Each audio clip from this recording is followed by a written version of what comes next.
I'm not a great Nazi zombie player, but I will tell you what I know. Please give the Wiimote controls a go. They're highly customizable. Change them to how you feel. Works right. I changed the control preset to Professional. Professional will allow you to turn very quickly. I also changed jump button to C. Take the time to get used to the controls and experiment with the settings. Always think of ways to get more points. More points equals better guns, perks. You have to milk the zombies in the first rounds for points. So a few shots and then a stab kill means good milking. But 6 or 7 shots or throwing a grenade for a kill is not good milking, because there's more points for a stab kill. Do the maths. Do not buy a gun in the first rooms. They will kill the zombies with less shots. Less shots equals less points. Do the maths.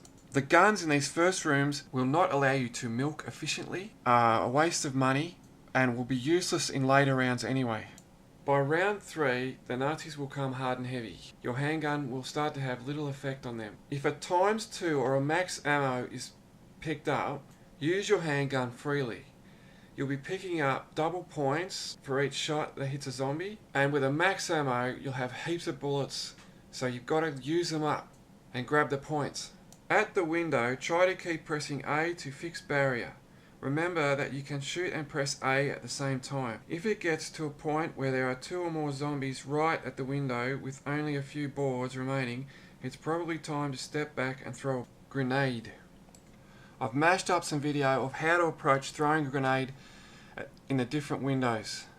On this one, just tap the wall on the side there and you'll get the grenade in the right spot. Now upsy daisy up the stairs, remembering to try to milk the zombie. Milk those zombies. I'm trying to milk, but they just go too hard and heavy.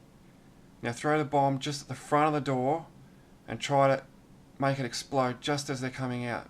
Use this same front of the window method at the window directly behind you when you first enter the level. There's no way that I know of to bounce the grenade to a good killing spot outside the window, so you have to wait until the zombies come in and then re-deadify them. In this last window, it's easy to throw a grenade because the zombies are boxed in. Try to pick a window in the first room and stay at that window. Don't be a slime slong, go to other windows and try to pinch other people's milk zombies. Try to stay in the first room until at least the 5th round. That will allow everyone to get some points up. When the time seems right to open the door on the top level. Try to let other players know that you are going to open the door. There are certain butt cones that do not open doors. You've got to do it anyway because you're going to die if you don't open doors. Opening doors is a very important part of the game. Often someone who has opened a lot of doors has a bad game because they don't have any points to buy the right goodies. The amount of doors a player opens should really be displayed in the stats at the end of the game. Okay, get through the 2 doors, then go and buy this gun. It's good enough to last you into 8th or 9th round. It comes with a lot of bullets. It will gain you more points than the shotgun in this room because you get a lot more hits per kill than the shotgun that only really gets you 1 hit. I know I'm being repetitive, but do the maths.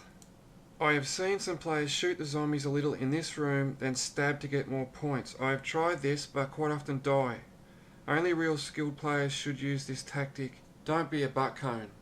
As the zombies get hot and heavy, work your way through to the stage. But remember, once you get there, you don't have to open the curtain. Look at this guy, Jake's Zombie Party. That's a good name.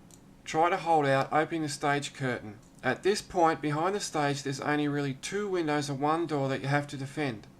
You have to allow people to build up their points so they can buy Juggernog. Yes, open the bloody curtain if the zombies get just too hard and heavy, but don't do it at the start of the bloody stage. Now, you've been forced to open the stage, so go buy your Juggernog. Juggernog number 9.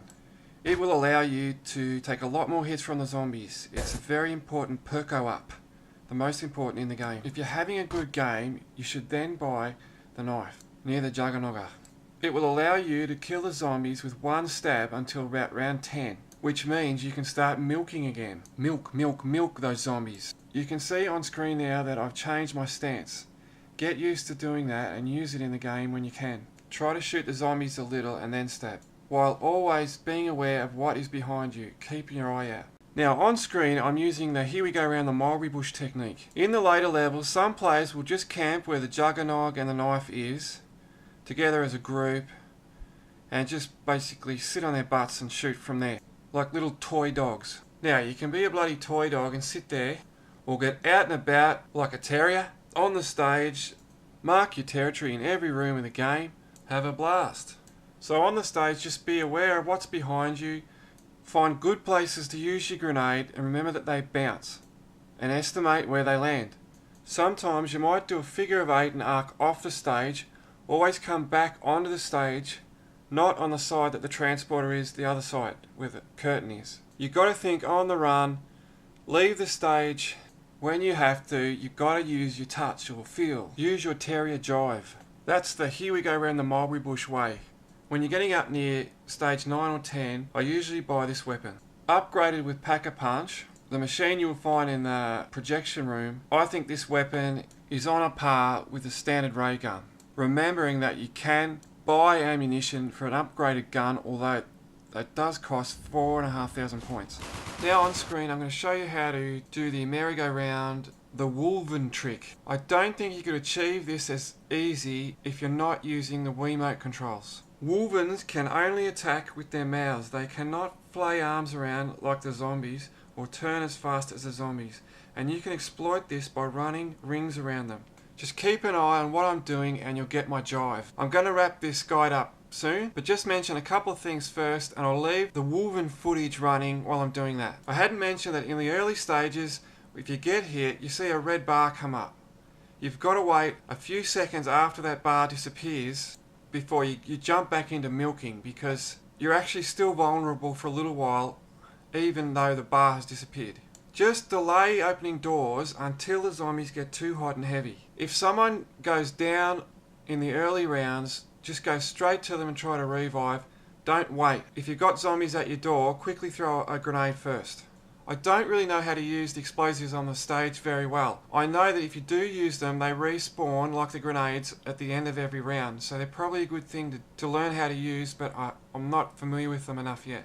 I also don't really know which idea should buy Speeder Cola or the Quick Revive in multiplayer. I have played games when someone has revived me really quickly and I'm just wondering whether they have both of those perks and that's given them the ability to do that. But I just don't know the ins and outs yet. That's the end of the walkthrough, so we're back to the studio with Brian with part 4 of We Love CE Edition. Oops, I forgot 2 things. Don't cheat and don't use the mystery box.